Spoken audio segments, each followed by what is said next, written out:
for that. Yeah, check this out. Yeah, look at this.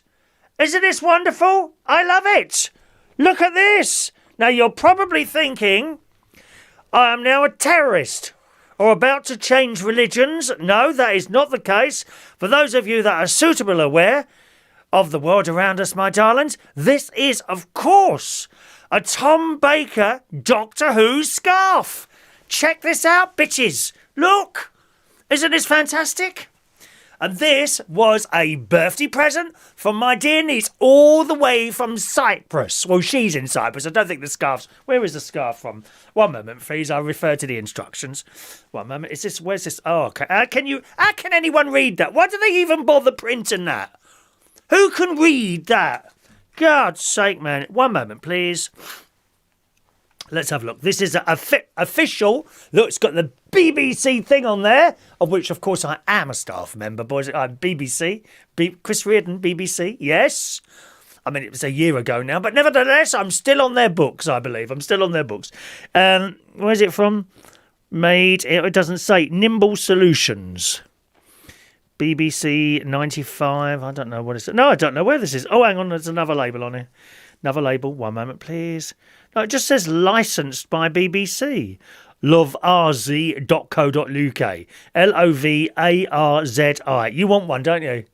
Tom Baker, yeah. He's still around, isn't he? Love it. Thank you very much to my niece for this. Look, it's very long. Look, it just goes on forever. So thank you, niece. Well, good morning. It's Saturday, the 13th of February, 2021. Good morning and welcome to this morning's United Kingdom Talk, coming to you live from Bracknell in Berkshire. Those of you on my Facebook wall would have seen the wonderful little video I located this morning of Jim Davidson doing a comedy thing, and he goes out specifically to offend everyone. And we love it. We love it because we got senses of humour and we're not left-wing. That's why we love it, darling. We have senses of humour. You've got to laugh at the world around you, my darlings. Otherwise, you will go into a deep depression. You will, darling. And you'll start liking people that aren't really funny. You know what I mean? Like Keith Lemon, people like that. Anyway, hello to Rachel. Morning, Rachel. She's on a bit of a break at the moment. Morning, Rachel. She's not at work. Hello to Mr. Danny Davis, who says, up and watching the show today, no work. Good morning, Danny Davis in Essex. Morning, Danny. Diane Jebb's there as well. And also Fran Green. Good morning. Is it cold where you are? How cold is it here? Woke up 7:20, -3 outside. Not here in the Mirable Studios. Not much. It's hot in here. Do you know why it's hot in here? Because of me. Come on, when you look at me, do you feel something sort of stirring inside you? Getting a little bit warmer? Can you feel that happening for you? It is, isn't it? I knew. You think of me and you immediately become warm and happy, don't you? I know it. I know it for a fact. But in the sun this morning, British people, how cold it is where you are, I don't know. British people are waking up to freezing -4 temperatures this morning as heavy snow blankets the nation. Which reminds me, I'm just going to turn something off, dear, remotely at my caravan. Just a moment, please. Because I do keep an eye on how cold. I'm always terrified that I'm going to get a load of water in the caravan, either because the roof starts leaking or burst pipes, you know. So let's just turn it off. I had the heating on in there for a little while this morning. How cold is it where you are? Do you have any snow?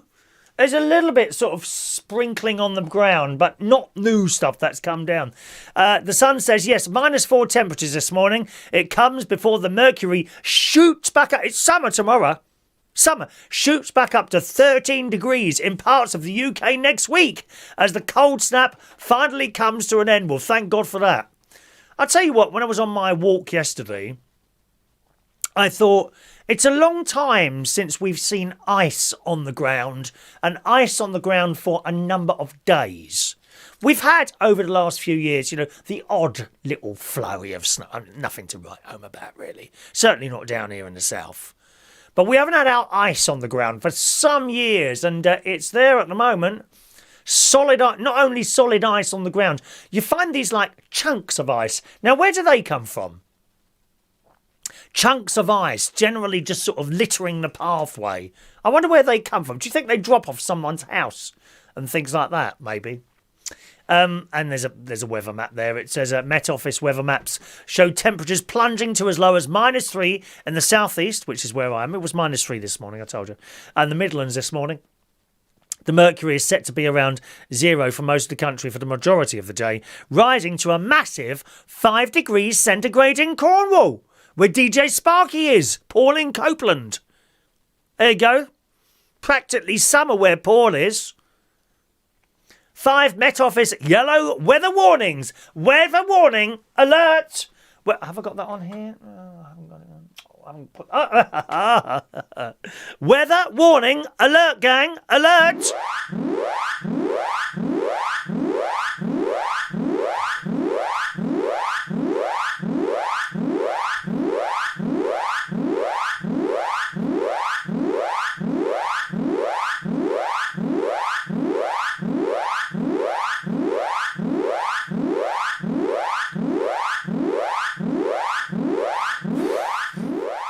Weather alert in place for snow and ice across large swathes of the UK for most of the weekend. So keep warm. Don't be tempted to turn that boiler off. I have mine set quite low, actually. 16.5 degrees. That's all mine set on. Yes. We can't afford to have that meter going round and round. Now, there we are. Paul in Cornwall there, who says, I hope you'll keep well and safe out there. This cold, damp and miserable weather from DJ Spot. Well, it's warm down there, according to your weather reports. 5 whole degrees in Cornwall. Morning to Jason Hughes. Ronnie might be doing the show this morning. I don't think so, darling. I don't think so. He's actually... What was that? Something, perhaps it was another cube of ice falling off my roof. I don't know. Hello to Fran Green. She's -2 where she is at the moment. And there's a delightful, my very good friend, Mike in Brighton, who says, good morning, Chris. Love the scarf. You could be better with it on. You look better with it on. Hugs from Mike in Brighton. Incidentally, Mike, I have a quote.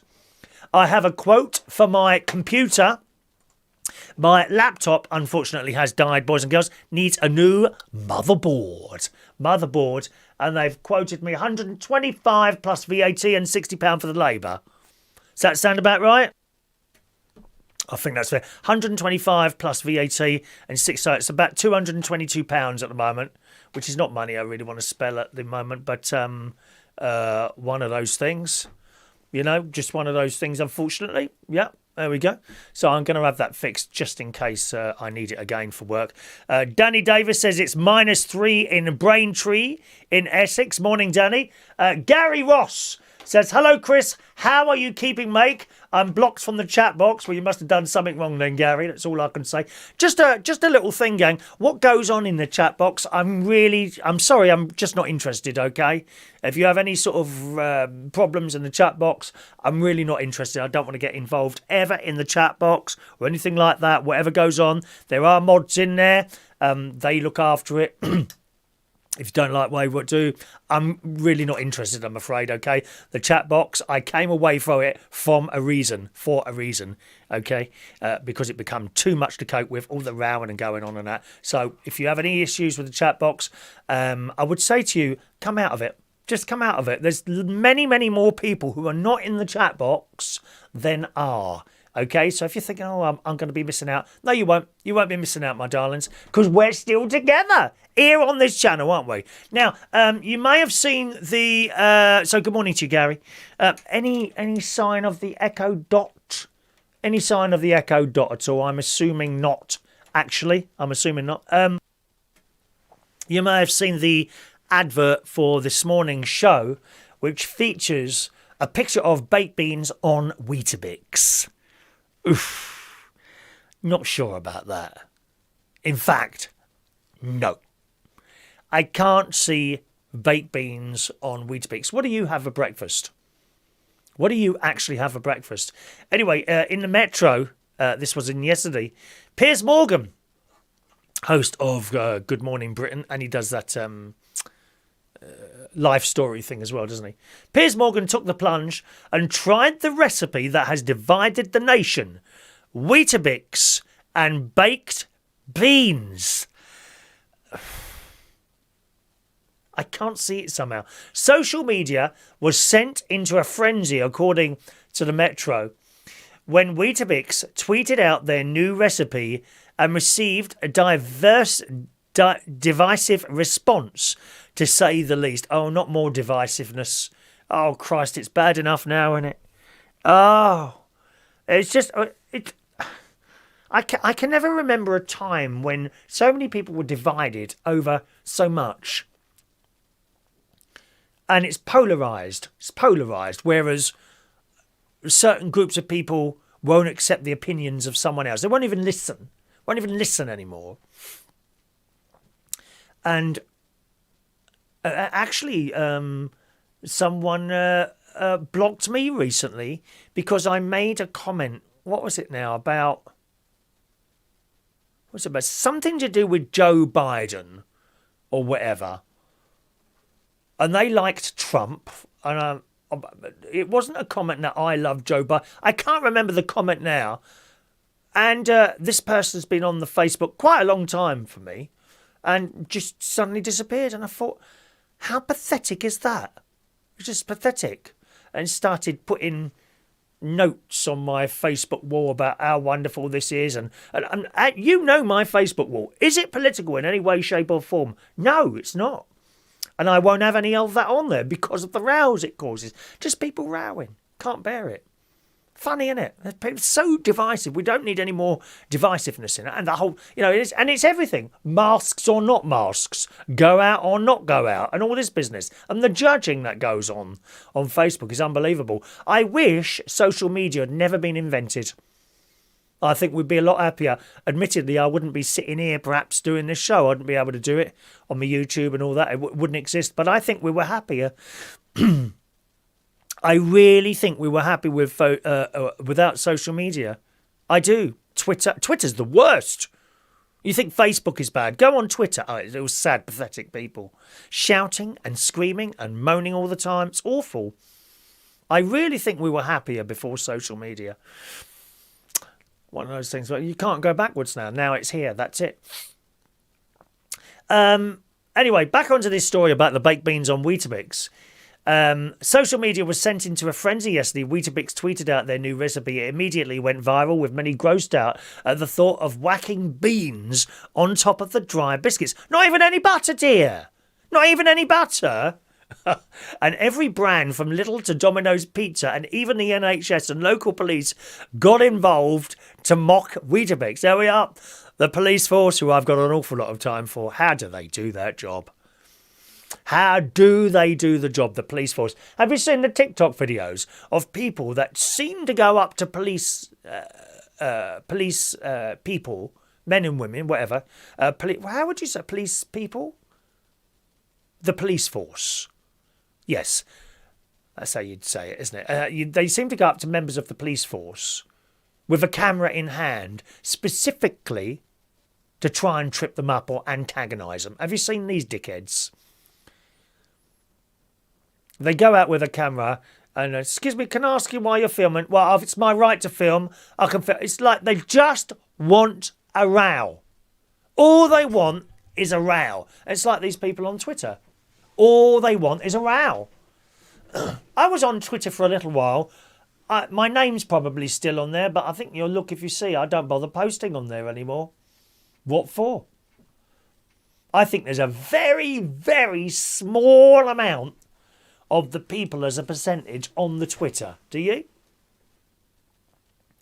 Anyway, this story. Naturally, Piers Morgan just had to give it a go on Wednesday's Good Morning Britain, trying to justify the head-scratching combination, that is, baked beans on Weetabix. Piers said, think about it, it's just wheat and baked beans. You have it on toast, so why wouldn't you have it on those two things? Maybe he's got a point, hasn't he? Susanna Reid at least had some sense and argued, I'll give you a reason why at least, because Weetabix is so dry until the point they get wet and then they're really mushy. It's years since I had a Weetabix. Years. It did nothing to deter the host, who had a spoonful of the meal, but it seems the production team got it wrong from the start. It would have been better hot, obviously, Piers noticed. Oh, don't tell me you had cold baked beans on. Oh, it's even worse! Mind you, who sits there eating cold baked beans out of a tin?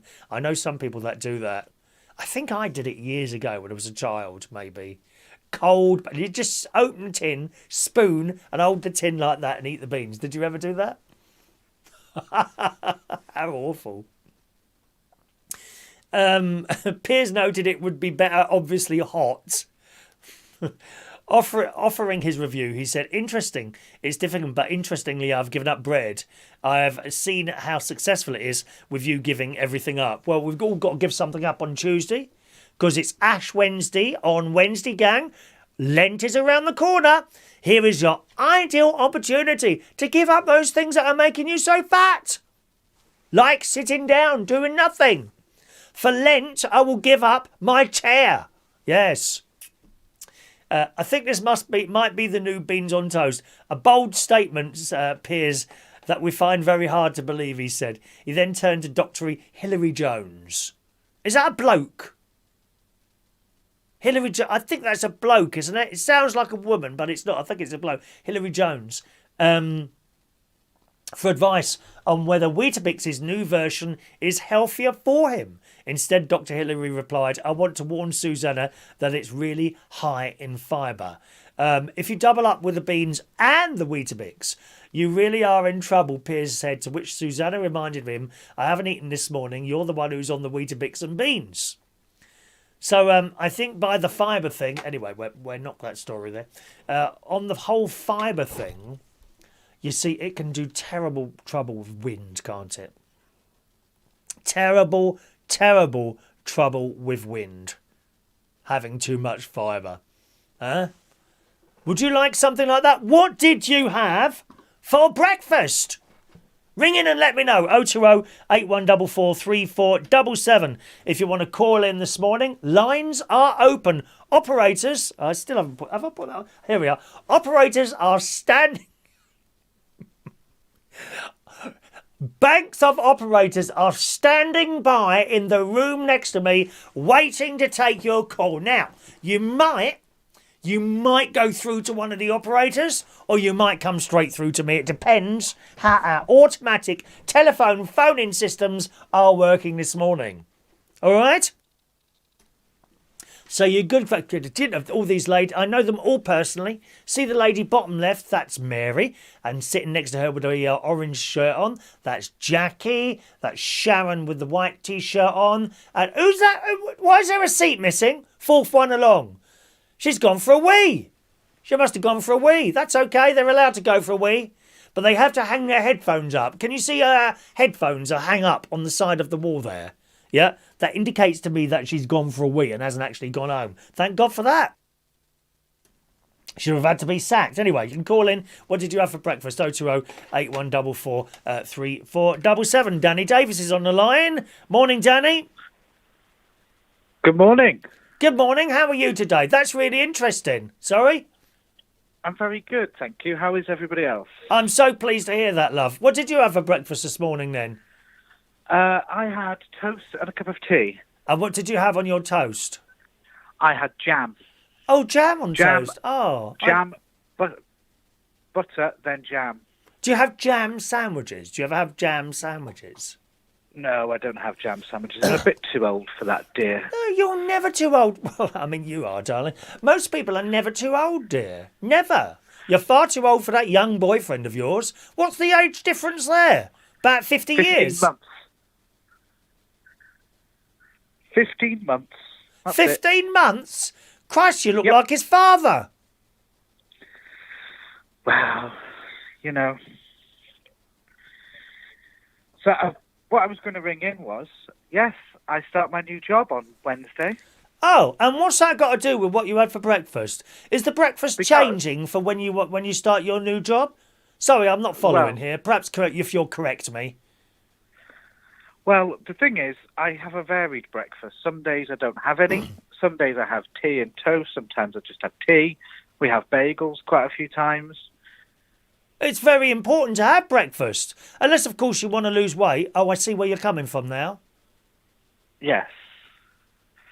The miraculous weight loss that's going to happen over the next few months. Yes. I'm going to be skinny again. Yes. You haven't started it yet, though, have you? I have. Oh, have you? Oh. Yep. Perhaps it's the angle of the camera. Potentially. Yes. Potentially. But with it being Valentine's Day tomorrow as well, I'll be cooking a nice meal for me and the other half. Oh, and what are you going to have, darling? A lot of fat stuff in there, is there? There's some animal in there. Oh, what dead animals are you eating, dear? Cow. Have you seen cows? Go and look them up on YouTube. Type in abattoir. No, thank you. How can anyone do that? There was an advert on the telly last night. Can't remember what it was. I think it might have been one of the supermarkets, but it showed you these pictures of the cows and all that, and how they graze and how happy they are. And then it cut to a packet of pre-packaged meat in a cooler cabinet. And I'm like, how can anyone watch that and not actually feel guilty? Guilty of loving the first degree. Ba ba ba ba ba ba ba ba ba ba ba. Who sung that, bitch? Bananarama. Very good, darling. You could be on the radio if only you could get the equipment to work correctly. Yes, I know. We have spoke about this, and I will be making my return to the airwaves very, very soon. Airwaves? Fingers Are you crossed. going on FM then, darling? Well, I've been approached by some FM stations, yes. Oh, really? Have you? Oh, go on then. What is that? Capital Radio, is it? Heart? No, they can't afford me, darling. They can't afford me. Who? What stations? What names? There's one in North Wales called Sound. There's one back in Wrexham called Premier. Premier Radio. Is that a Christian station, darling? No, Sounds like that's one not. of those Christian stations. Are you going to No, do it's not. hymns? Oh, I might listen then if you start doing hymns and prayers. Oremus Deus quinobidos sanctos dominos, Domino vobiscum, et cum spiritum tuor, o shudi balinavo, tantum ego sacramento, fene remus cenui, et anticum documentum novu cederitui. Do you know any of those? No. Oh. Well, so really, you're a little bit anti-European, aren't you? No, I'm not anti. Well, you are, because you didn't know any of that. You should know all these other languages, darling. What language did I just speak? Latin. That is correct. Very good, darling. Very good. You have just redeemed yourself 3 points. Ding, ding, ding. I think I'd be quite good on the wheel. Da da da da da da da da da da da da da da da. Spin the wheel. The wheel. I love it. Do you know, that's funny, that show, actually, The Wheel. There are some of the programmes I can sit there and virtually answer every single question. And then the next programme, I don't get any of them. Funny, isn't it? I'm quite good at the chase. Huh? When my nana was alive, God rest her soul, Yeah. she always used to say to me, "You should go on the chase. You should go on the chase. You should go on the chase." And I've applied many, many times, and I've never got an audition. No, perhaps I you wonder don't have a why. face for television, darling, like me. You know, I mean, television, radio, live, I can do it all. Some people are just restricted to small internet radio stations like yourself because you can't really show your face. I mean, we want to attract listeners, not lose them. Well, that's the whole point of radio. We never see your face. Well, your face, yes, dear, yes. Whereas me, you know, it doesn't matter. Television, radio, live theatre, altar boy, I do them all. Some of the times I've seen you in the morning before your radio show was going to put enough people off. Well, of course, dear.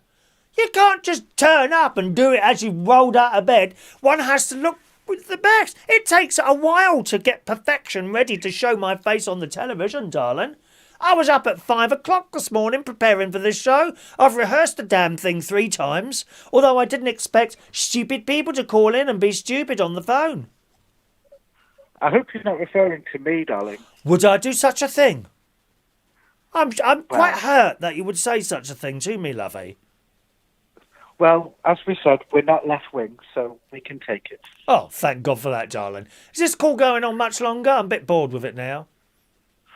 So no, I just thought I'd let you know what my Valentine's plans are. Are you going out for a little walk later, or are you got any plans to sit in and eat a risotto or something?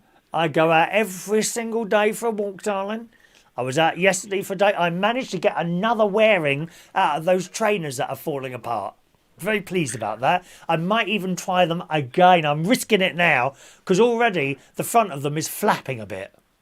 You know when the sticky comes undone from the trainers because they're so old and they start flapping, don't you? You're walking along and think, I've just tripped over something, and what's happened is at the bottom of the trainer has come apart and it's caught the floor and you've almost tripped over, darling. Well, so that's what I wanted to talk to you about. The new job is track and trace. Track and trace. Are you going to be that one that rings up and says, excuse me, you have been exposed? Yes. Oh. Guess what I've got on Thursday, bitch? A COVID vaccination. COVID vaccination. I am to be assimilated again. That's been the second time. Be the second time. I am to be assimilated into the vaccinations. Perhaps we could form a group. The vaccines. I like it. The vaccines. Is there a group called the vaccines? No, there's a group called something like that. Like the is that a little childy type group? The Vampets? The Vampires? The Vampires. Was that a little Boise band? Or was it, rather? Vampire Weekend, they're American. And then there was the Vamps, which was the young boys. And the Vamps, were they all boys or boys and girls, that group? Can't remember. That was all boys. One of them went into the jungle a couple of years ago. Oh, did he? Okay. Yeah, I can't remember now. It's a while since they had a little hit out. Can you what was one of their hits? Do you remember? Up All Night. Try and remind me on Monday to play one on my worldwide famous radio show with zillions of... Do you know, we nearly broke the internet on Friday. There were so many people listening to me. I had Roman Kemp on the phone as well, begging me to start later because he's still on. That Amanda Holden. I couldn't quite understand what she was saying to me on the phone. Don't get me started on her. As she was talking to me, a little bit of her makeup fell off onto the phone, and I couldn't hear her after that. But yes, worldwide radio. Well, thanks, Danny. Starts on Wednesday. What's on Wednesday? Your new job? My new job starts the training, so I've got 4 days off now. Today, tomorrow, Monday and Tuesday. Training Wednesday, Thursday, Friday, and then my holiday starts for 10 days. I'm not back to work till the 2nd of March. Woohoo! So you get trained, and then you have a 10-day holiday? What sort of job is that then? Because I booked it, because it's with the same company, because the company that I work for, as I explained to you the other day, is outsourced customer service. Right. So when I answered the phone for DHL, I just answered the phones. I worked for a separate company that answered the phones for DHL. So I'm going into what they call another campaign. Oh, okay. So the campaign is track and trace. So I'll be moving over, still working with the same company. Yes. But then going to track and trace and then go back to DHL in the summer when it gets busier. Oh, I see. Oh. Well, you hardly work at all, really, do you? What do you mean I hardly work at all? Oh. Yeah, you seem to have time to cook Valentine's meals and things like that, do you? Do you do much exercise yourself, Danny? I do a lot of walking, actually. I take a walk because I've got the dog, haven't I? So take the dog out a couple of times a day. Once in the morning. Yeah, that's good. Once at lunchtime when I'm on my lunch break for a half an hour walk around the village. And then once in the evening, about a couple of thousand steps. Okay. Have you got like a 10, step 000. Counter or a mileage thing on something, have you? On my phone, yeah. It's on because it's all on iPhone, isn't it? Onto the house. Yes. I can't find my iPhone now. What have I done with that? Oh, that must have been what fell off earlier. Just a minute. Ah, yes, there it is. It's okay. Problem over. Ah, there's my glasses. You find all sorts down here when you look on the floor. Thanks for the call, Danny. I shall speak to you soon. Take care. Bye-bye. Bye. There we are. Go back to sleep, darling. There we are. A mildly interesting call there from Danny Davis. Where are we? Paul Copeland says, what's this he's sent there? This guy, person, completely different Weetabix. Who's that? I can't really do a YouTube while I'm doing a show, I'm afraid. No, Echo Dot still hasn't arrived for Gary Ross. Very disappointing. Well, I won't be sending another one of anything else expensive out, love. If we're going to start losing expensive prizes that people win, it's so disappointing that hasn't arrived, Gary. Really disappointing. Just send me your address and I'll have something else to send you. Okay, my darling? You'll be pleased with what I send you. It's not an Echo Dot, but I've found something, okay, which I will not reveal on this programme. It will be a surprise. Surprise! Surprise! It's like when you're walking along a dark street and a man jumps out with no clothes on from behind a bush. Surprise! Except this is more exciting, isn't it, eh?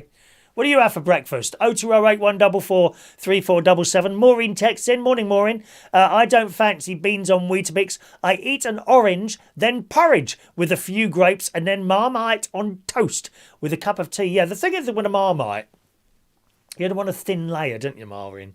Otherwise, it's too salty. It's a bit like that Vegemite stuff. My friends in Australia, they say the English people come out. One of the things they want to try is Vegemite. So they get a piece of bread or toast and they spread this Vegemite on it like really thick, like they would do marmalade. And of course it tastes vile. You're only supposed to have a very thin spread of it. It's very salty. Vegemite, bit like Marmite, I think it is. I'm not sure if it's exactly the same, to be honest. But there we are. Let's read some of these messages. Paul Copeland says it's minus 2 degrees. Just minus 2 or minus 21, does that say there? Now, someone said to me, no, that don't work, does it? Oh, there we are. It says minus 2. It feels like I'm in a freezer outside. Yes. I'm getting a new freezer. Well, I say a new freezer. My mate is giving me his old freezer because he's having his kitchen done at the moment. Oh, there's news on that. Wait till I tell you the news on that. Good morning to Paul in Amsterdam. Minus 7 degrees there. Sun is out though, which is lovely. Thank you, Paul, who sends in a little picture there. Ignore the white lines going down there. I've got to have this phone fixed at some point, but the bloke couldn't do it, unfortunately. Good morning to John in Kettering. Good morning, John, who says, could Gemma Collins be the new face of Weetabix and Beans? They are both awful and disgusting. From John in Kettering. Thank you, John. I think she could well be. She was on the telly night before last, weren't she? So we're going to talk about that. There we go. A motherboard for a laptop is roughly 160 to 190, depending on the guy. The guy who fixed your other PC seems to be genuine, and with the increased laptop prices that you noticed, it's a good move. Go for it. Yes, that's what I thought. I've those of you that don't know, I found a computer repair shop near me. Not quite walking distance. I could probably cycle. I could cycle there, actually. I could cycle there, but I can't walk there. Usually a car. And he fixed the computer that I'm using to do this show, actually, some time ago. Didn't rip me off, so I've taken the laptop into him, and he won't rip me off. I'm so pleased I found him, you know. It's great when you find someone like that, isn't it? Okay, let's take another call. Daniel Woodhouse is on the line. Good morning, Daniel. It's Christina here. It's Christina. I've just taken over from Daniel Woodhouse for a minute, you know. Oh, right. Hello, Christina. How are you this morning, darling? And what are you wearing? A little French maid's outfit? Something like that? All right, Chris, it is me. Oh. I thought you was going a bit too far there, thinking I was like that. Well, I mean, some people like to wear these things. Little French maid's outfit. What's your kink? I just wear the ordinary sweatshirt, pair of boogie jeans, and this money bag and the slippers that I have around the flat. Are they grey tracksuit bottoms at all? Track it? Oh, no. Oh. You don't wear tracksuit bottoms? No, I've got my own jeans. Oh. It's called boogie jeans, right? Boogie jeans? Yeah, it's true, right? No one knows about them except me. What are they then, boogie jeans? Well, it's an old jean brand that was made from about, I think, 1982 to 89, let's say. Oh, are they old jeans then? They're quite old, are they? Yeah, they're more like, because, I mean, I know, Chris, I've never mentioned this on this show before, right? Oh, is this going to be a secret that you're going to tell us? I have in life, huh? At the moment, is modern jeans. I don't think they've got anything. The old days, back in the 80s, when, like, jeans were, like, a bit bad, you know. A bit bad? Yeah, they looked a bit bad, they were a bit like, You know, they were sort of like frowned upon, or can't wear them in jeans in certain situations, you know, and all that sort of thing. Well, I used to But wear. now they seem to look a bit too sensible. You know, I think. Yeah, I used to wear 501s. You know, Oh, they well, tightly fitted around my perfectly formed buttocks. In fact, Well- I've actually got this pair of jeans that I always used to go clubbing with. Now, Mike in Brighton would have seen these. I've still got them. Would you like to see them? Of course you would. You carry Well, on go on talking. then. Can you entertain billions of people watching this programme at the moment while I go and get my tightly fitting size 32 waist? I call them my trade jeans because these are the jeans I used to go to trade with. I'll go and get them. Carry on. Oh, well, Bits talk. good morning, everybody. This is smiling Daniel Woodhouse talking to you. What has he been saying? What's on his gender agenda so far? What did I have for breakfast? Well, I'll tell you what I had. There's a new thing in Asda now. It's tuna pots, yes. They're made by John West. And they come in different flavours. They have, they claim they have no oil in it. Well, they're a modicum of olive oil. And marinating certain flavours, such as sun-dried tomatoes, lemon, and best of all... Shut up now, I'm back. Oh, God. Here we are. Here are my 501s. Look how small this waist is. Look, size 32. Look, my bum used to fit perfectly in there. Isn't that gorgeous?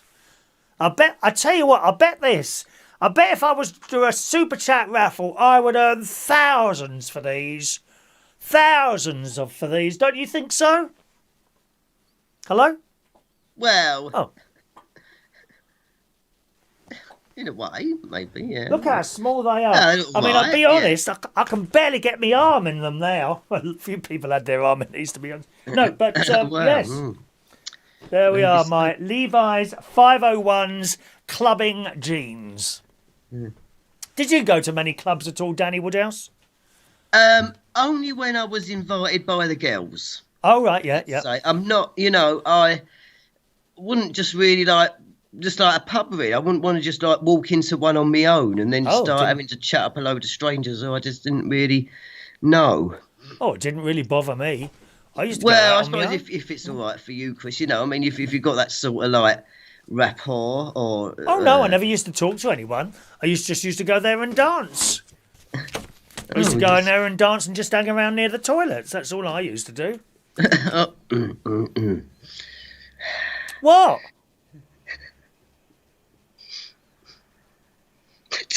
Are you okay, dear? Hello? Will someone call an ambulance? Oh, you're there. I thought you died then. How awful, love. Just imagine someone dying while they're actually watching this show, love. Oh, no, as if I would. How's your mother? Is she all right, darling? Oh, she's fine. I've been away for it's like going up my mother's. But I heard it. I heard your smoke alarm. Yeah, I know, but I was just I thought I had to call in now just to What, before you die? Well, that and to Please don't spread a kill little this. happiness, as in a world that's gone tits up, Well, I'm sure you have spread happiness while I was going out and getting my size 32 perfectly fitting around the buttocks jeans that I used to wear out to the clubs. Mind you- yeah. They used to be I've told him all sweating about like these new anything. tuna pots you Pardon? can get. What? There's these new tuna in Asda. They've got these new tuna pots. They're like these pots of tuna, but in different flavours. Tomato, lemon, or best of all, curry. Are we back onto breakfasts again now, are we? You asked what I had for breakfast. Yes. So Is that what you thought- have? A tuna pot for breakfast? Well, yeah, because you remember Graham Garden from the Goodies. The goodies, yes. He invented this. He wrote this episode where there was this thing about getting up in the morning, Right. and he claimed that so many people actually waste energy because when you get up in the morning, you haven't actually got any energy. You've got to eat for the energy, you see. So when you get up in the morning, you got no energy, and you waste energy you haven't actually got, having to go up, get up, go in the kitchen, having to cook something, and then eat it. Whereas you should really have something still have something there already at your bedside, ready to eat in the morning. Oh, do you think so? Well, I mean, my breakfast is always ready. It's in the fridge. I just bring it out and eat it. I do sort of 4 or 5, and then they all go in the fridge, you see. Yeah.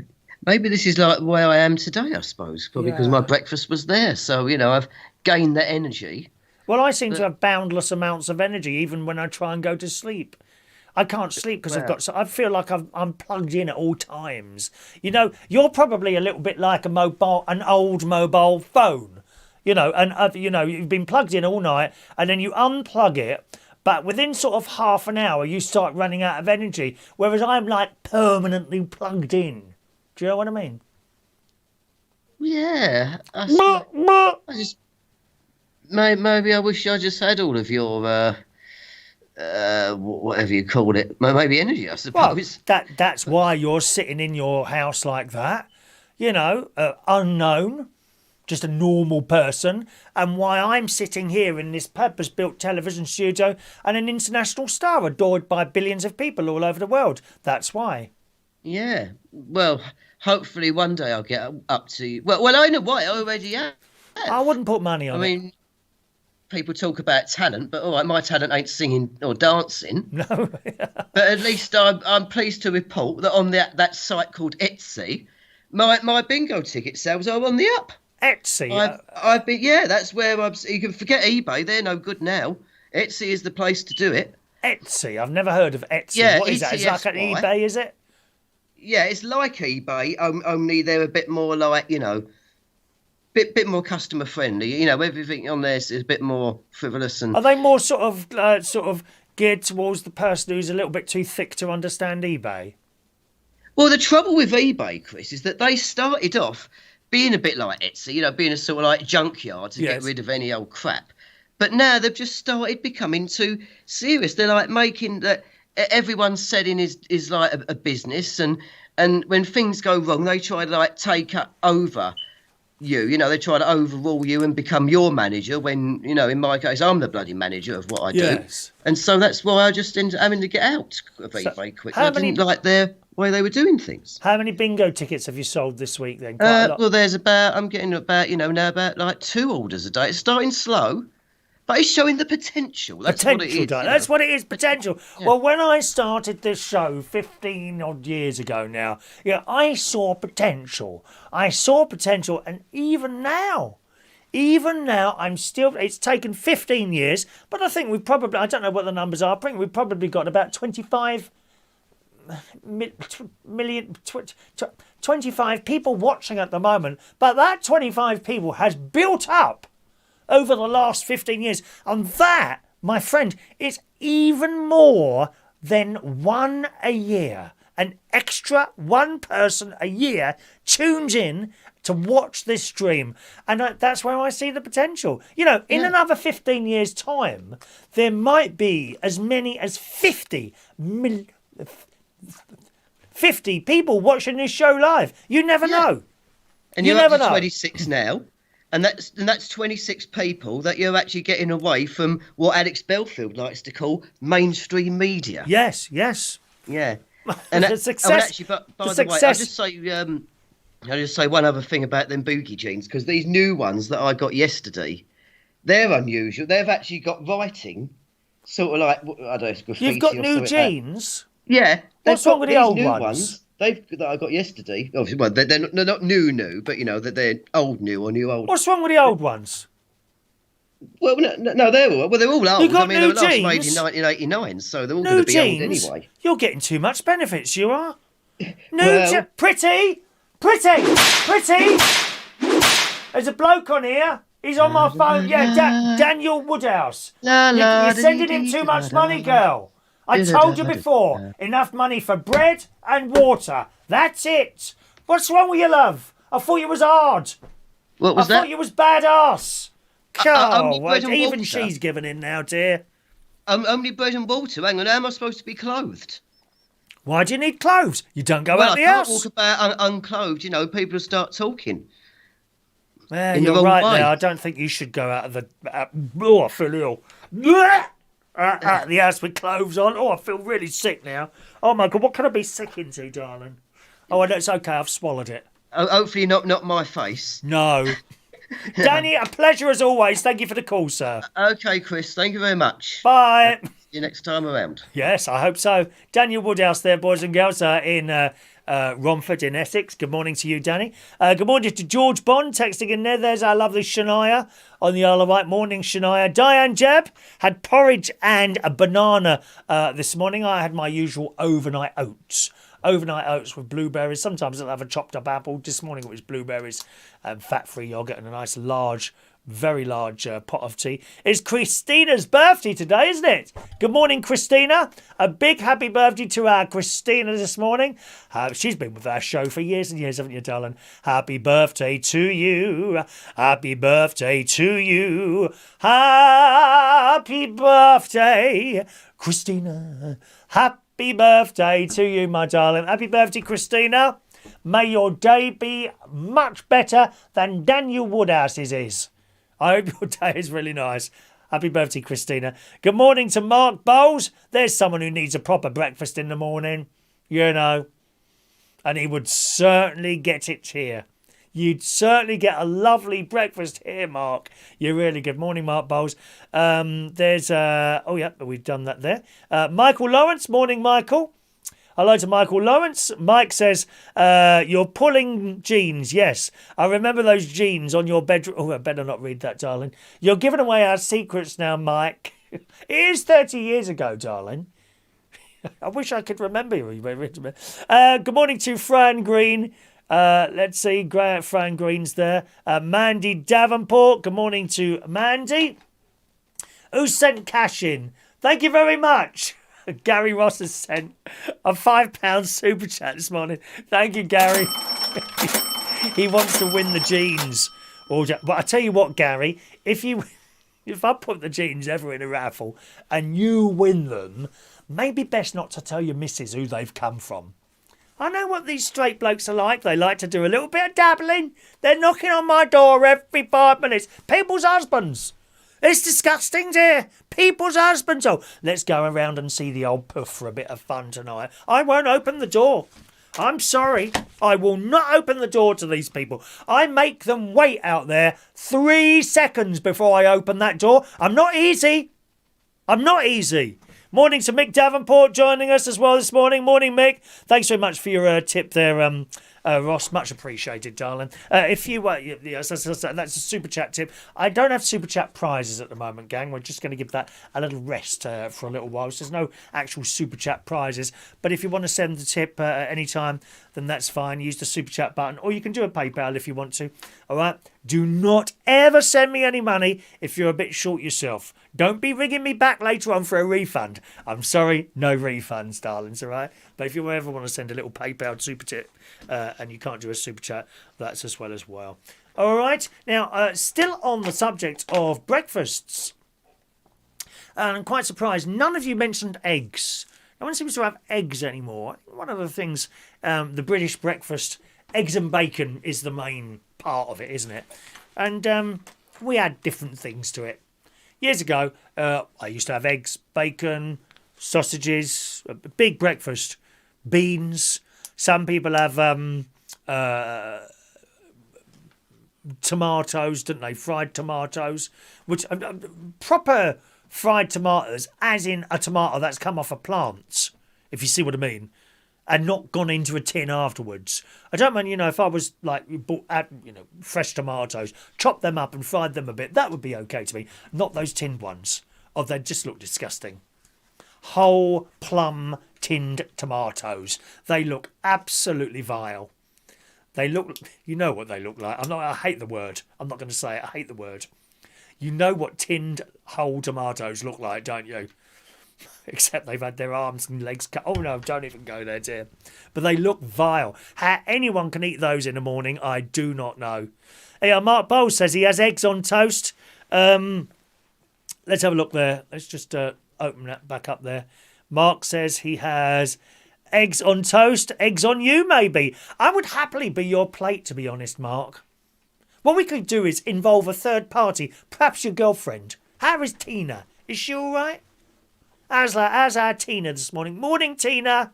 What you could do is, you could lay me either front or backwards, I don't mind, and then Tina could come and carefully place the breakfast on me, and you could eat it off me.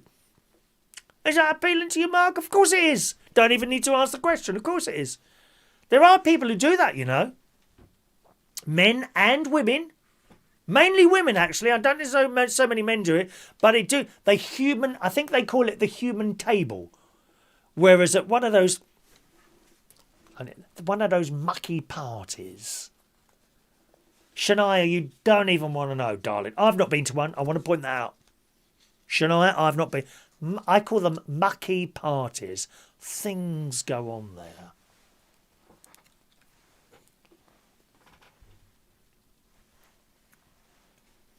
Lots of people go to the mucky parties and they will employ a person to lay down on top of a table and the buffet will be spread out on the person. Now, I don't know how this works for social distancing rules. Perhaps that can still happen, but you'd have to be covered first in that stuff, wouldn't you? You know, the gel, hand gel and all that. You'd have to be covered in that, wouldn't you? But they lay out the food on this person. You just go and help yourself. Just go and help yourself. Don't want to know, Shania. It's not very nice, darling. Not very nice, love. Danny Davis says, I can't eat eggs as they don't agree with me. Are you allergic to eggs, Danny? Oh, go on, do us a video. Have an egg and video it. I want to see what happens.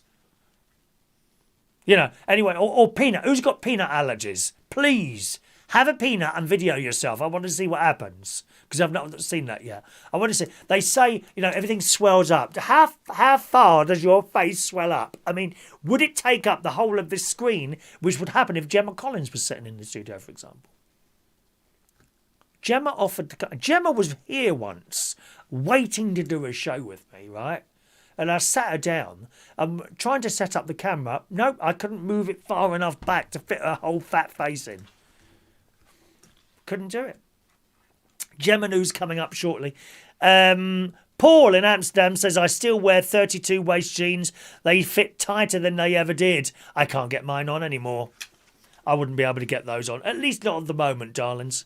Maybe in the future. Who knows what will happen after Lent? Because we all need to give up things for Lent. What are you going to give up? Mark's going to give up Dina, aren't you, Mark? Good. Good. But on the subject of eggs, in the Sun a few days ago, eating just 3 eggs a week can raise your risk of dying young. Yeah, something else to worry about. We can't go out, we can't meet anyone, and now we can't eat eggs either. It just goes on and on. How on earth do those poor hens cope pushing those great big things out of their bottoms? I don't know, darling. It's not like a baby, is it, ladies? Have you heard these ladies moaning? Oh, you've never suffered pain until you've had a child. Oh, please, dear. Just another excuse for attention. Isn't it? Come on, girls. It can't be that hard to push a baby out. Please. It's a natural thing. Some people, they don't even want to go through the suffering, do they? I say suffering, you know, probably a pleasurable experience. I don't believe it hurts at all. There's nothing better. You know, it must be the same as having a poo, isn't it? Having a baby. And look how fantastic you feel when you've had a proper one of those. Just a baby's exactly the same. Exactly the same. Experts have warned that the yolks in eggs are high in cholesterol and fat, which can fuel cancer, heart attacks and strokes.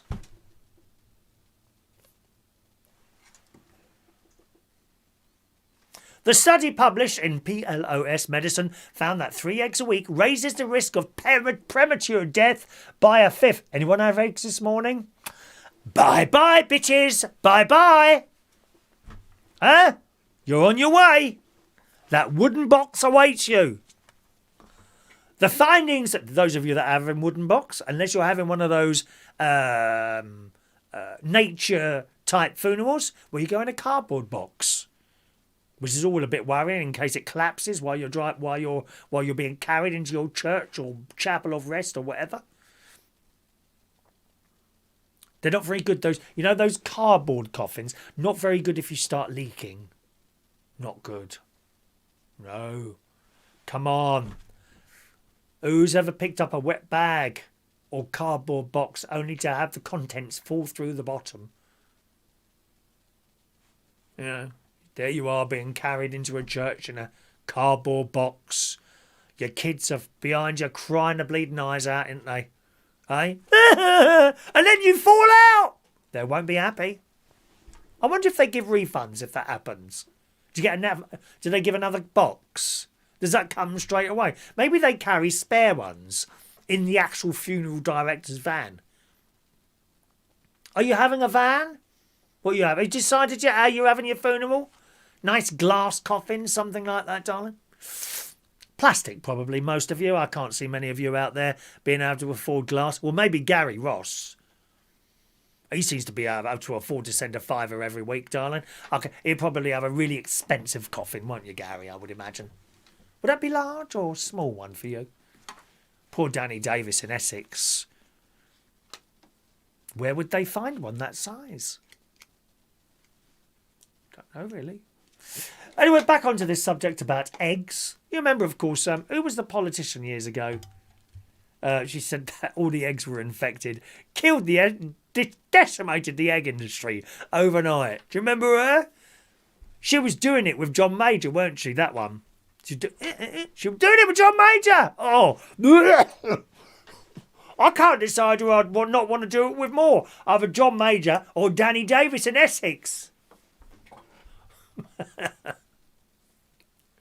Anyway, the findings suggest that those who consumed an additional 300 milligrams of... Oh, it gets all scientific there. We don't want to worry about that. 3 eggs a week can raise the premature death by... We've all got to give up eggs now. All got to give up eggs. Very, very dangerous things. You see, you've got up in the morning, full of the joys of spring, and within half an hour of getting up, you've reduced your life expectancy by having eggs on toast. Oh, Mark, I'm concerned now, darling. I don't want you to move in here, stay a couple of days, and then die in the bed. You know, what can you do with a dead person in the bed? Oh, actually, some people... No.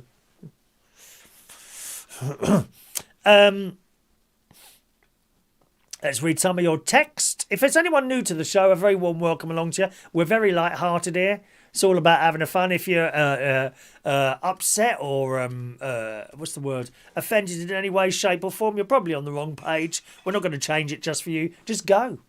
Just go. Cycle Ranger. Paul's other half in Amsterdam. No way is E42 waste. You're lying, Paul. Liar, liar, pants. Oh, in your case, knickers, I've heard. Liar, liar, knickers are on fire. Yes. Fran says you should try having a baby. Well, I think I did this morning, actually, Fran. I just pulled the chain, though, afterwards. What, handle? I've got a hat. We're posh here. We got handles in Berkshire. There's no chain hanging down from the ceiling, dear. Chain? The only chains hanging down around here are those with hammocks in, and some people have got chains on and... Oh, another mucky thing that I don't want to talk about on this channel that I've seen. Only on the television, mind. Only on the television. Oh, and at a bar in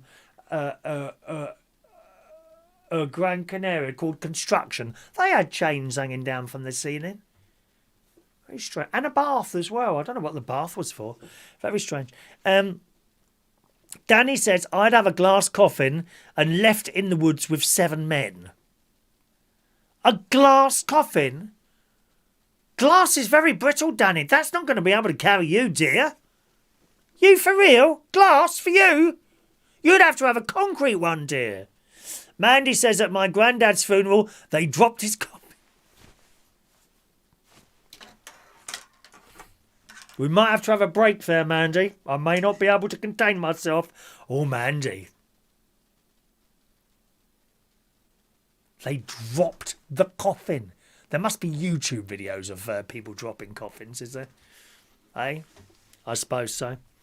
Anyway, gang, yes, as mentioned, I've got my flu jab on Thursday, the first one. Now, I hear varying different reports of people who have had flu injections, some of which say it's no problem at all and they had no side effects. Some people had a sore arm. All different, to be honest, all different. My mate had his on Friday last week. On Saturday, he was on the phone to me on a face ache thing, crying. He was so bad. Aching, couldn't get up, headaches, hot, cold. He had a terrible time for 24 hours, and the next day was perfectly all right. Shania, I think it was Shania, had one. She had a headache for the day afterwards. So I've got 2 medical things next week. I've got the flu injection on Thursday, and on Tuesday I've got to go into the hospital Royal Free because I've still got this throat issue at the moment. I think I have a feeling it's acid I'm so sorry. I've still got. I don't want to be begging. Hang on. There we go. I have a feeling it's acid reflux damaging my throat at night, and this is due to the bread I've been eating. So that will stop. And I'm wondering whether or not to just cancel stop the bread now, and then wait a week and see what happens. Cancel the appointment for Tuesday because I don't really want to go into a hospital, to be honest. For anything. I think you need to avoid hospitals at all costs and doctor's surgeries. But I do have an appointment for Tuesday, I think about 12:30. So, I mean, I'll have a mask on. You know what I'm like, washing my hands, so he can have a look. But actually, I can't see anything in there. I've had the torch there. It's a little bit sort of further down here. And I hope he's not going to send me for another camera up my nose because that's really an unpleasant experience. I've actually got a video of that happening. You may or may not have seen that there. Mike says, I love the broad subjects today. That's not Gemma Collins. I'm not being stuck in a box and put in the ground. I'm going to be used... What's this say? I'm going to be using the new flameless cremation. Oh, what's that? Is that the one where they get stuck in a thing of acid and they just disintegrate? Just say, if you were disintegrated and poured down the drain, at some point other people are going to drink you. Is that appealing? On the subject of the COVID jab, I'm sure you won't feel that little thing. Stop that, Mike. Do you know, Mike is one of those people you have to edit practically every message that comes in because it's rude, and we don't do rudeness on this programme, as you well know. Hello to Colin. Hello, Colin.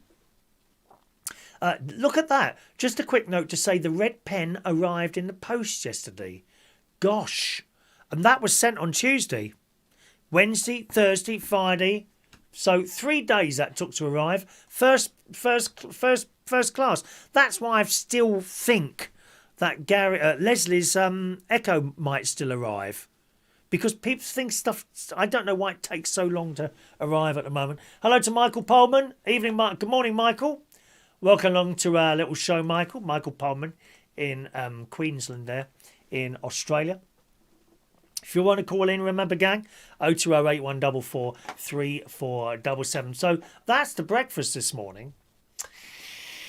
And now, Gemma Collins. Gemma Collins. Now, we do like to talk about Gemma Collins on this programme, as you well know.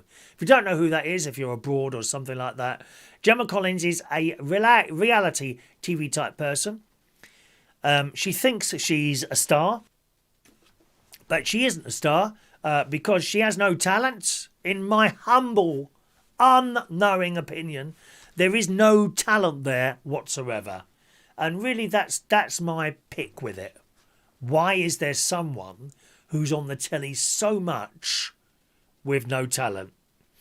That being said, I saw her on Piers Morgan's life story. I thought, I've got to watch this and just see what it's like. And anyway, so the opening comes on and they introduced Gemma, who's sitting in this chair in this really colourful outfit, which I quite liked. And I rang up my mate and I said, are you watching this thing? Him and his ex-other half. Him and his ex-other half, they're watching this programme. And I I said, what is that she's got on? Is that an expensive item? He said, yeah, that'd be about one to £1,500 item that she was wearing, which was extremely colourful, and I quite liked it. She had about 10 inches of makeup on. And for someone who keeps telling us, and I want to say this in a undisrespectful way, right? For someone who keeps telling us she's lost a lot of weight, I am not seeing it, right? She had this. She didn't look well. That's all I think. I thought she didn't look well at all. Not only that, she doesn't look happy. I don't think she's happy at all. And it was quite interesting to hear that. And Piers was saying to her, as well as the nice Twitter messages and Instagram things, she's had some really horrible ones as well. People telling her that she should die and all that. You won't ever hear me say something like that. To actually send someone a vicious message wishing them dead, I think is just awful. Awful. It really is. But she just didn't look happy. She's saying she's happy and all that. I don't think she is. Her mum and dad, of course, sitting there proudly in the very small audience for obviously reasons, looking very proud. Her mum comes across as someone quite nice, doesn't she? And her dad was sitting there sort of enjoying the programme. But I watched it, and she's had her ups and downs through life, particularly that boyfriend of hers, Arj, isn't it? I mean, he's enormous, but he got into a terrible drugs thing. You know, like the old marching Colombian powder cocaine stuff. I mean, I don't know how much something like that is. I would imagine you'd be spending quite a lot of money on something like that, I suppose. I don't know. She just didn't look happy, really. But there she was on the telly telling us how much money she earns, and she said she got £75,000 in one day from social media platforms. I mean, it's practically the same as what I get. I mean, even today I've earned I've got a fiver today from Gary Ross. Thank you very much, Gary. So, I mean, I'm almost there, aren't I, as well, you know. £75,000, a fiver, I'm almost there. Practically on the same money as Gemma. But by the end of the programme, I felt really sorry for her. I really did.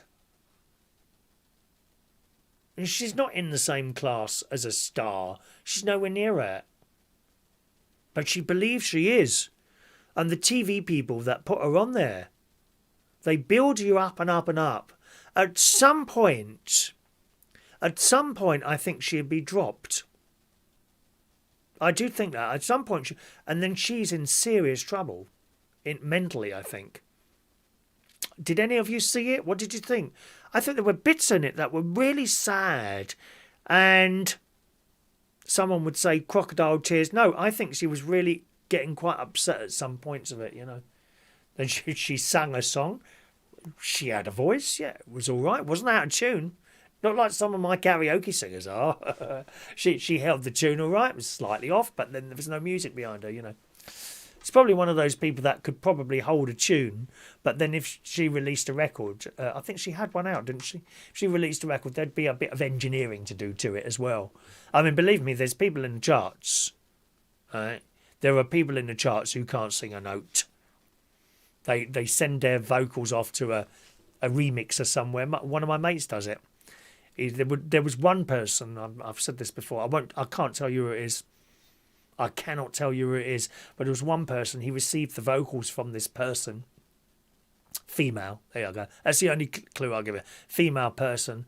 And he said he's never had to do so much work to a track. Practically every note she sung was out of tune. You'd be very, very surprised if I told you who that was.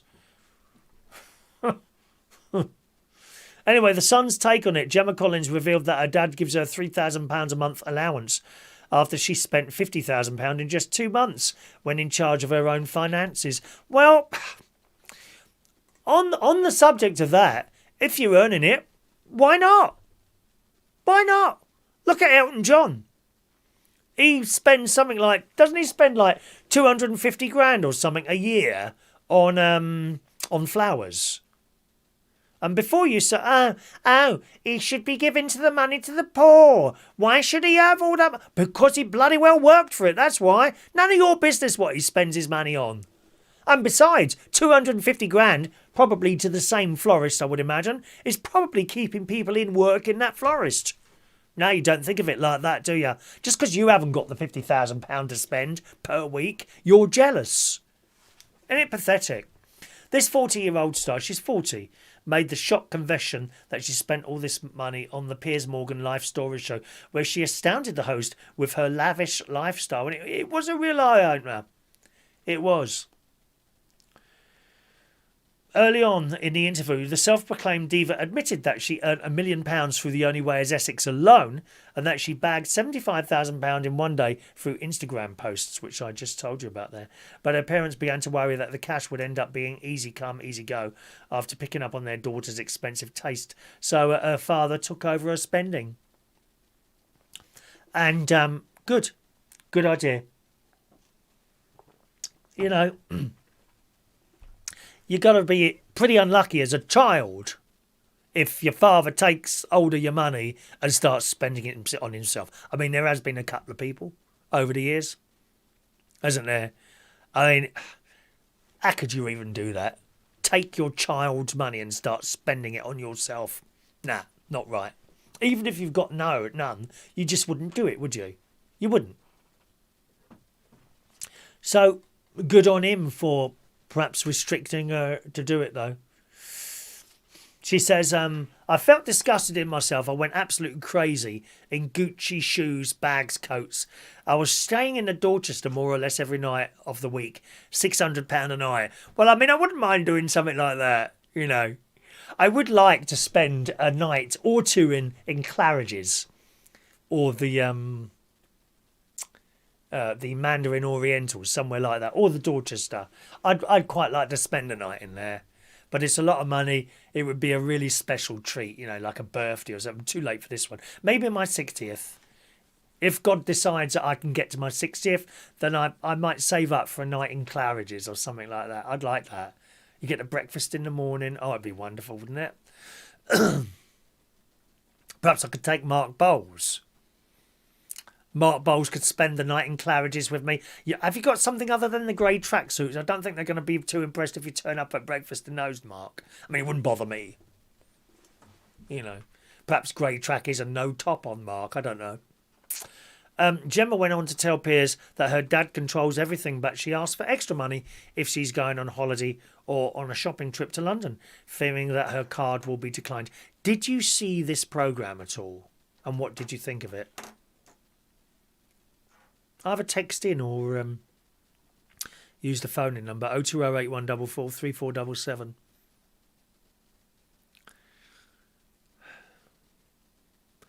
She says, admitting that her card had been declined in Gucci. She says, I get a budget. I get an allowance every month, £3,000. Well, that's nearly £1,000 a week she's got to spend. Not on bills, on stuff. What'd you do with £3,000 a month, eh? You think of anything to do? You'd be forever decorating the house, wouldn't you? I can't stand decorating. Oh, I can't bear people coming in. So anyway, there's the Gemma story there. I thought it was fascinating. How anyone can send someone tweets or messages wishing them dead is just awful.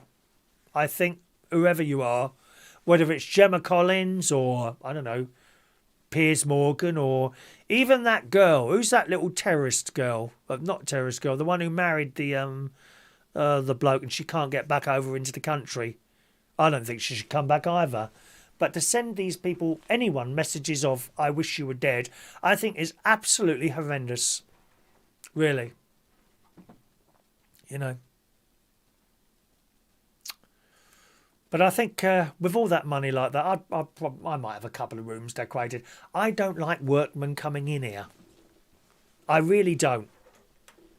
Funnily enough, I'm actually having a bit of work done next week. So next Saturday morning, I'm afraid no show because workmen will be here, gang. I don't know how many's going to be here. Probably one, I would imagine.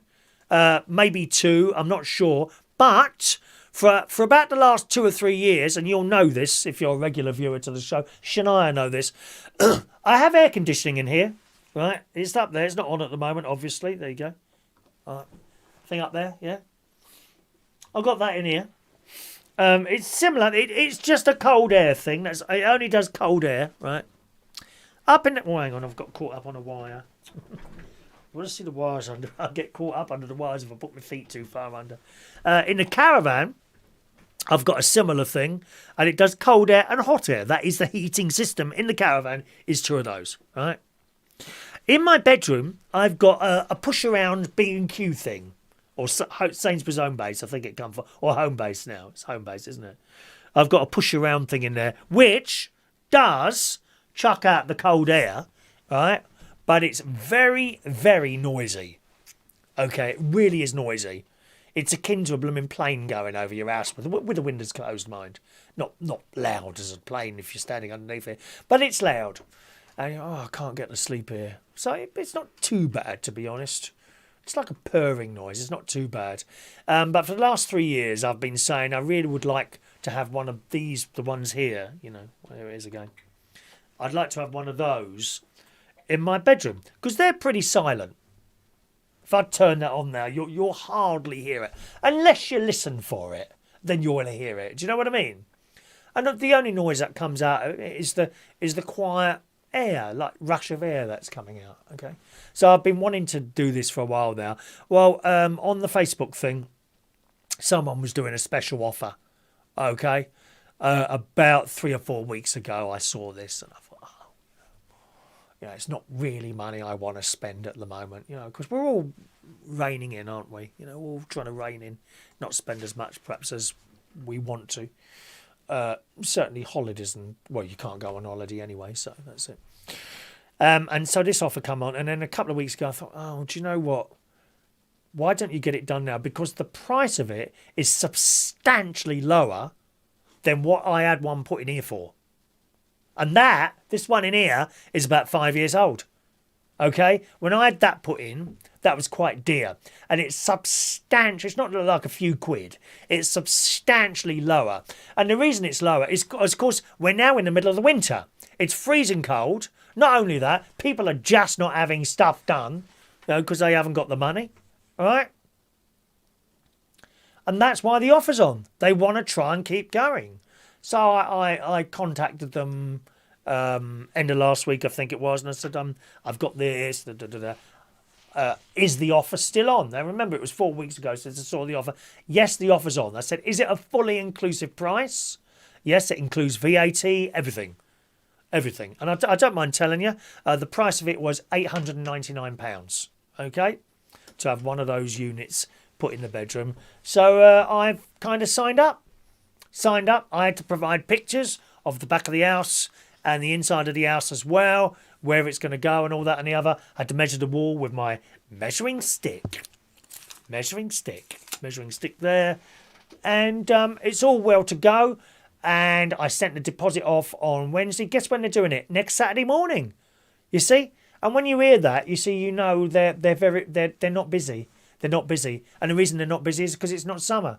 Let me tell you, as soon as the sun comes out and the temperature goes above freezing, well, a bit more than that, as soon as we get a hot day, that's it. Their phone doesn't stop ringing.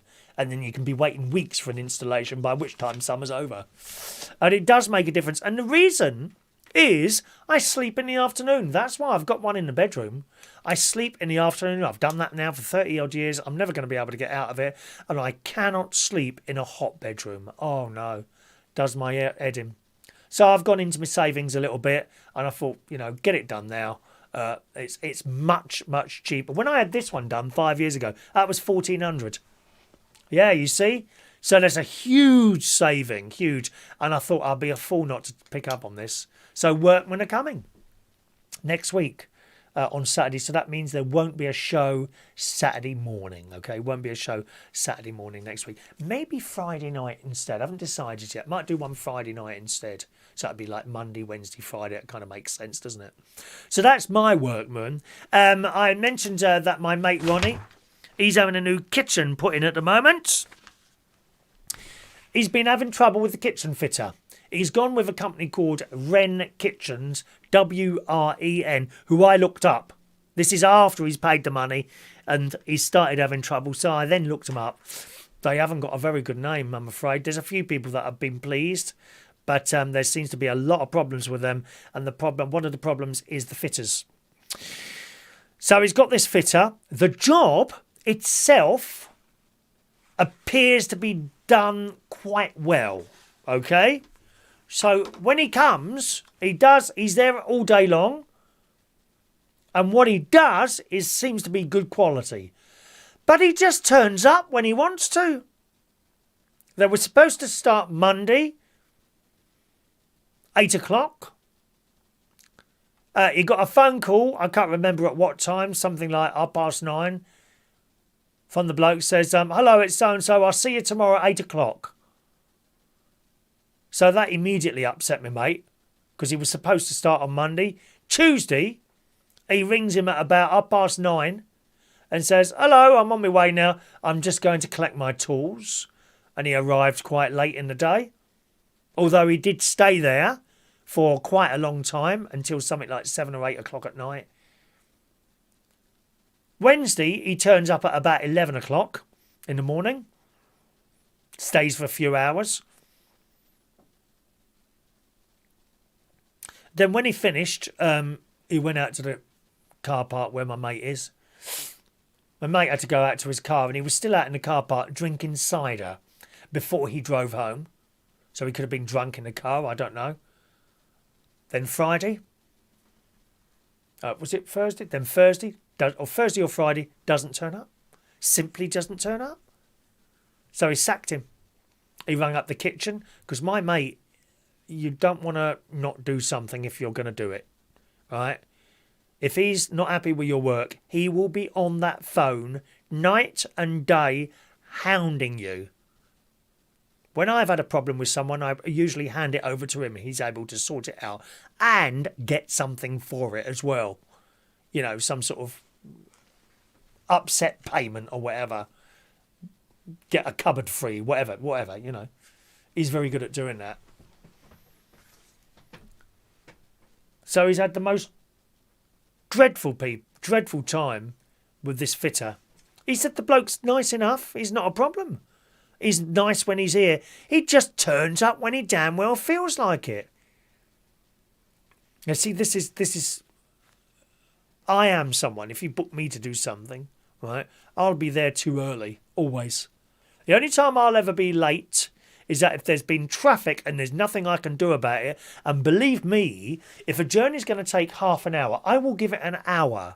So if I get stuck in traffic, you know it's really serious. Or if I've got some sort of illness suddenly bestowed upon me, they're the only times I won't turn up, and I will never, ever be late unless it's something that's not to do with me. I can probably count on one hand. I've been at actually the Black Cap and Central Station. I can probably count on one hand on both of those venues the amount of times I've been late. And at the Black Cup, I was there 18 years. And at Central Station, I've been there so far about 6 years. I can't bear lateness. I cannot bear it. Really. Appointments at doctors' hospitals. My appointment at the hospital was 12:30 on Tuesday. I think it's 12:30. I'll be there at the latest 12 o'clock. Oh, mind you, no, you can't do that now. They don't want you there before your time. So I'll be there bang on time, you know. Bang on time. They don't want you early. You're not supposed to, don't want you hanging around in hospitals or anything like that anymore. Be interesting to see if I decide to go for this appointment. I mean, I'll have to cancel it Monday if I don't. Well, if it gets to Tuesday, I'll have to go. I will go. If I've changed my mind, doesn't matter. I've got an appointment. I'll be there, you know. And I'll be there bang on time. Mike says on the subject of the air conditioning, you'll really appreciate the air conditioning in your bedroom in the summertime. Having work nights and sleeping days, I totally understand it. Well, I mean, as I say, I do have a unit in there at the moment, which is very good. It certainly cools that room down in the summer, but it's noisy. It's really noisy. And for 3 years, I've been meaning to replace it, and I'm going to do it at last. There we are. So thanks for that, Mike, there. Anyone else want to call in today? 0208 144 3477 is the phone-in number. So he rung up the kitchen people, Wren Kitchens, gave them a right mouthful, told him he didn't want him back again. They've apologised profusely and told him there'd be another bloke coming on Monday at 8 o'clock to carry on with work. Now, of course, the other bloke had to come back round and pick up his tools. Ronnie wasn't in, but his ex-other half is, because they're still living in the same house. And he was as nice as pie when he come to pick up the tools and that, and pointed out to my mate's ex-other half where everything was and where the diagrams were. He wasn't angry or anything like that. He'd literally just been taken off the job. How can you work like that?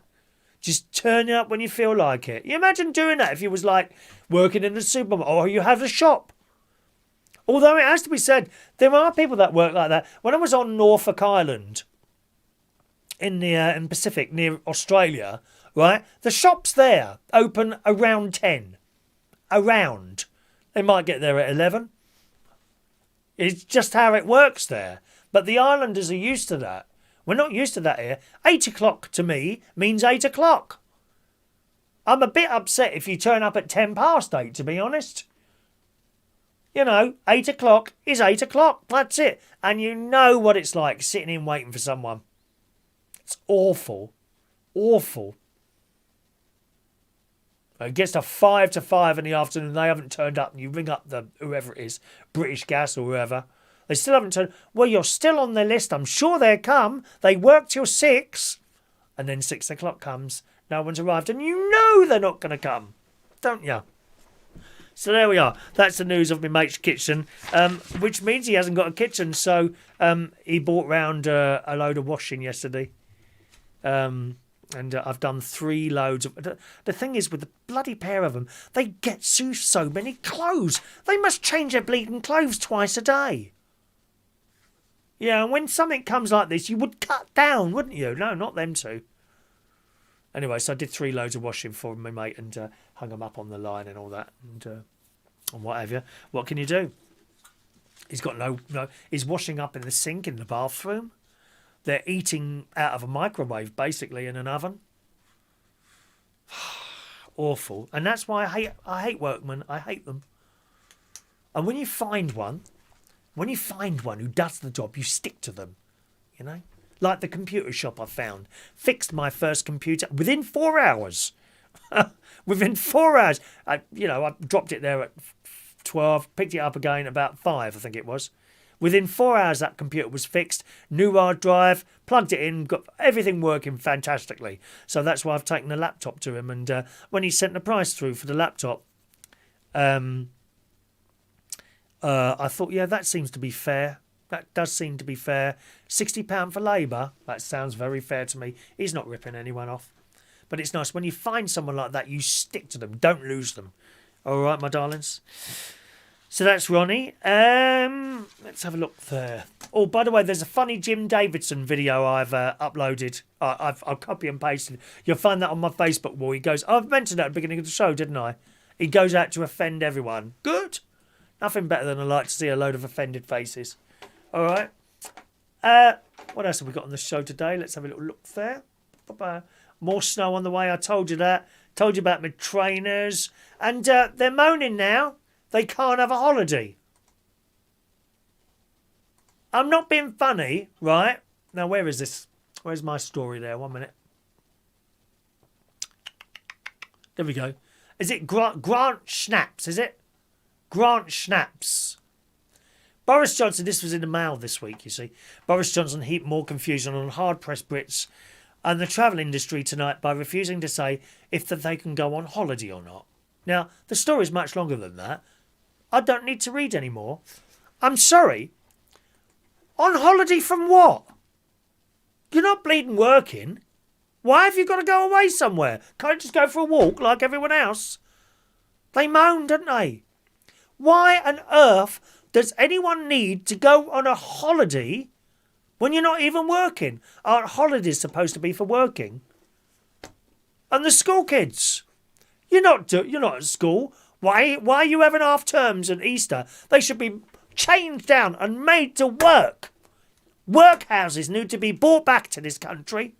Children need to be chained up, and made to do sewing and beating bits of wood and things like that.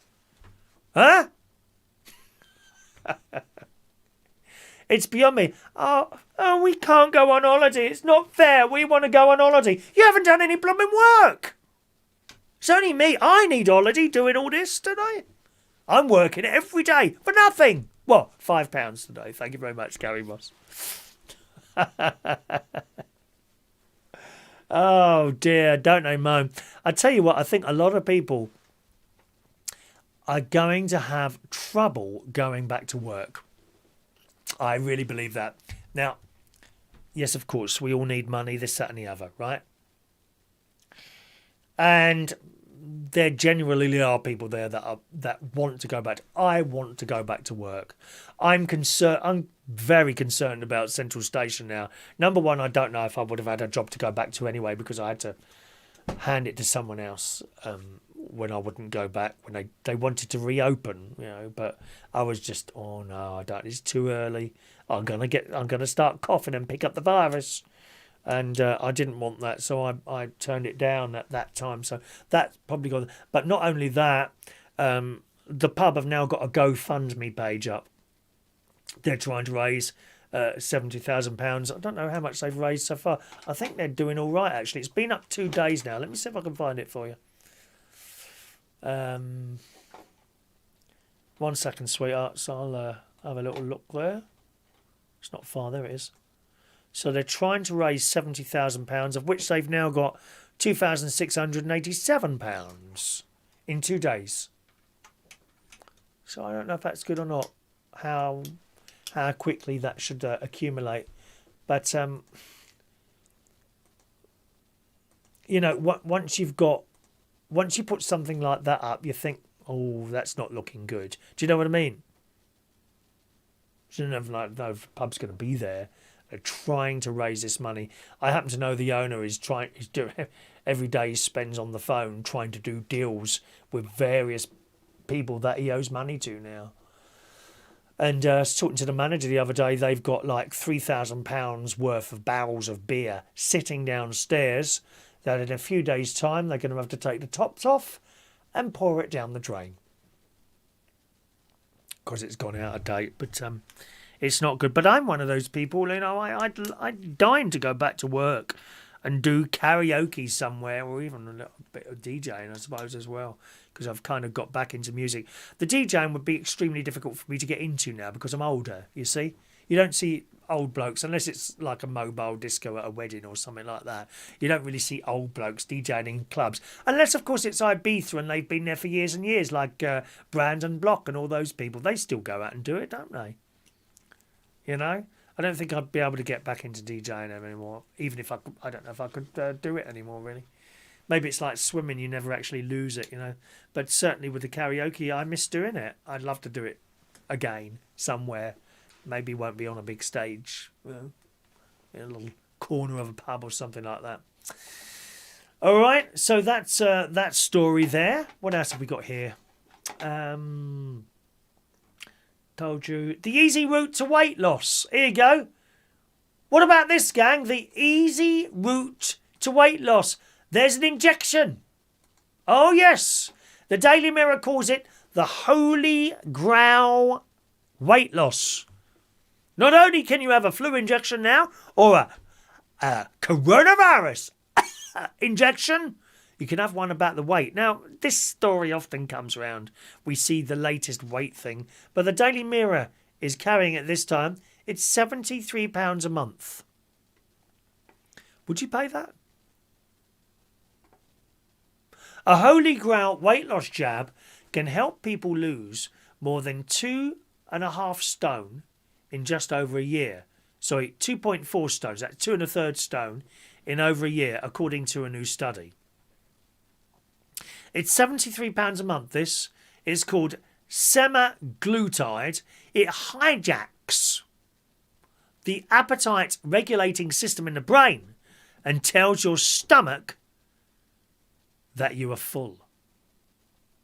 Is this something that you might consider? A lot of money in it, £73 a month. Study participants who received this jab lost 2.4 stone in over 68 weeks, so it's a bit over a year, while the placebo group, that's the group that get an injection but there's actually nothing in it, only lost 0.4 stone. What was that? Something dropped down then. Reacting to the remarkable findings, a professor hinted that the injection could be a holy grail solution to the obesity crisis. He said, for obvious reasons, finding an effective and safe appetite suppressant to treat obesity has been a holy grail of obesity research for many decades. Is that something that you'd have? A weight loss injection? It's difficult, isn't it? Walking past those rows of crisps and cakes, I have great difficulty. Now and again, I break down and I buy a bag of crisps. There's actually a bag of cheese and onion in my cupboard at the moment. I'm considering buying crisps today because we've got Lent coming up.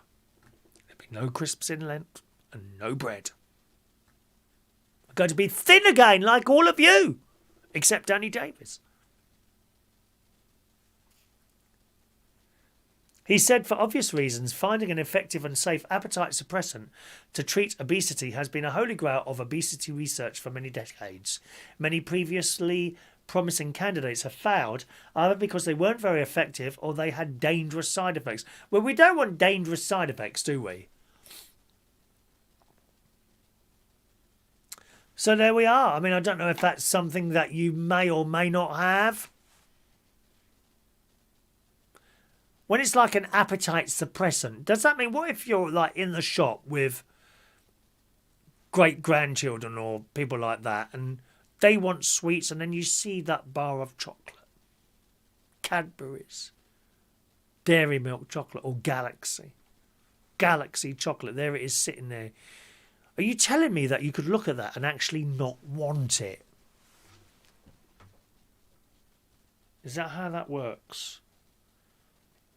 When you're in your local supermarket who cook bread and that smell, are you telling me that you would smell that bread and actually not want a slice? Or going past like a curry house or something like that.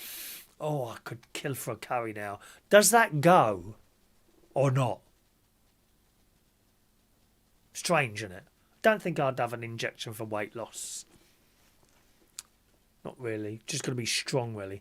Good morning to John Parrish. Morning, John. Who's just texted in there. Started the house purchase process. What a malarkey. They want to know where I got all my money from. Well, so do I, John. So do I. I can't see you with an OnlyFans account or anything like that on the internet. I saw your house. Very nice. 68, was it 68,000 or 64,000 pounds he's bought a house for? Up where he is at the moment there. Good. And how close do you watch your finances, gang? Do you keep an eye on them like a hawk? Or not so sure? I do. I watch mine all the time. I know generally how much money is in the account and what have you. Some people don't, though. Where is that story gone? Oh, I've lost my story now. Where's that gone now? I have to do it from memory. Yeah, one bloke. It was a footballer. Is it not there? No, it's not there. Oh, I've lost the story now. I thought it was up in front of me there. But basically, I saw this week this footballer lost a fortune on his card. Someone spent a load of money on his card and he didn't notice it for ages. I mean, I know like some people have got millions of pounds in the bank or whatever, but even if I had if I had like, I don't know, £20,000 in the bank, I'd still keep an eye on my statements every time. Whenever my credit card is used, it flashes up on my mobile phone that a purchase has been made. I think that's an excellent thing that the credit card... And if there's something wrong, of course you'll be straight on, wouldn't you? My aunt, one of my aunts, she doesn't watch her bank statements at all. So how much are you paying for your electric and how much are you paying for your electric and gas? Oh, I don't know. It's so months a month. They just take it out of the account. Well, how much is it? Well, I don't know. I don't really look. I couldn't live like that. I have to know where everything is at all times. You know. Got to keep an eye on your finances. This footballer's lost thousands. Someone got his card. Didn't notice. Wasn't watching the thing there. Morning to Sherry. Morning, Sherry. Have you two just got up at 20 to 11, dear? Oh, is it 20 to 11? Gosh, that's gone quick, isn't it? So, do you not watch your finances at all?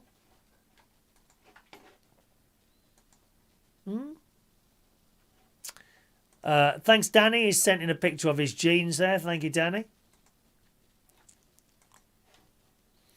Right, one more story on the show today. I think you're bored now, aren't you? Katie Price is not happy. Some old piece of baggage has been sending her boyfriend pictures of herself naked. Well, I'm not surprised. Look how good looking he is, love. Katie Price has been left furious after a woman sent her boyfriend Carl Woods X-rated videos.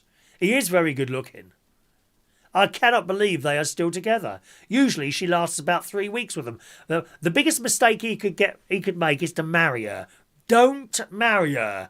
Because what happens, she marries him, she has all these photos done for publicity of her, and then she'll dump you because she's had the wedding now. That's it. On next, please. Next. Sounds like me in Chariots. Next. She said she's been embarrassed by the explicit clips which she showed to her Instagram followers. Oh, dear. Oh, she's done a film herself. Have you seen that? She's got one of those nasty, mucky films as well. In one, the woman was sitting in her underwear on her bed and touched her chest suggestively. Would you like me to do that now?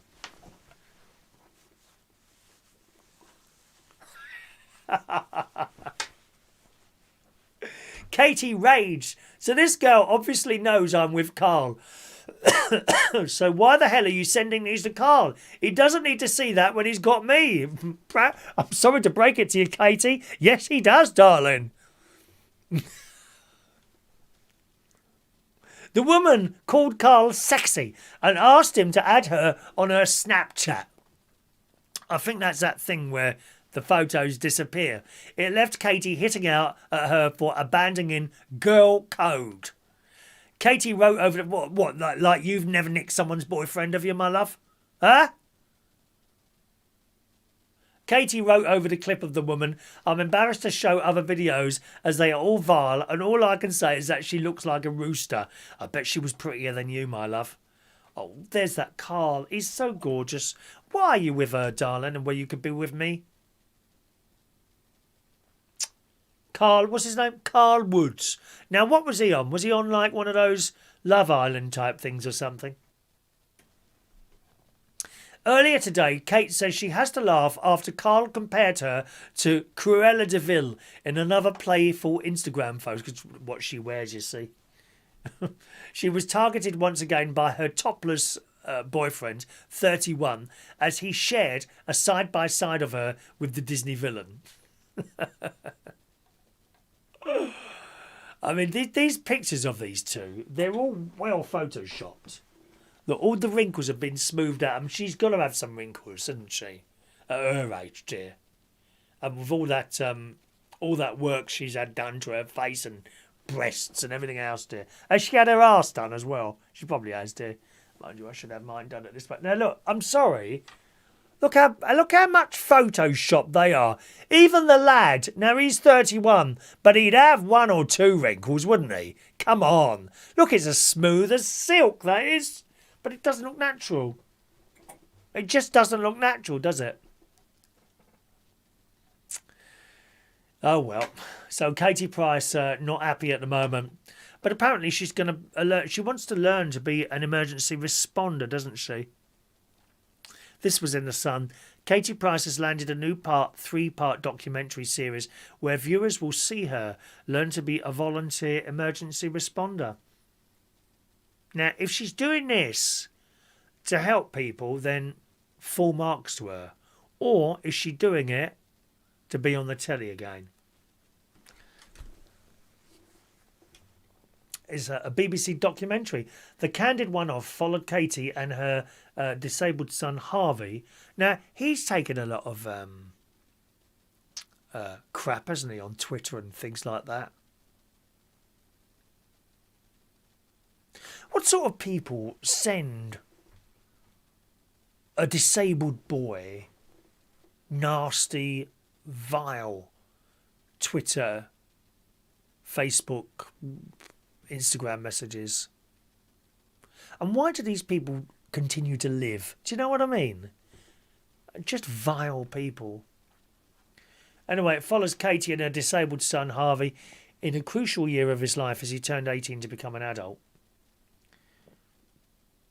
But she wants to train as a paramedic, so she's made this program there. When does this come? Has it been on? It doesn't say. It doesn't actually say when it's... Oh, here we are. It's not known yet... Oh, I beg your pardon. It's not known yet which channel will air the series, but she starts filming next month, so she's going to try and become a paramedic type person. Well, good luck to her for that. If it's for helping people, then good. Right.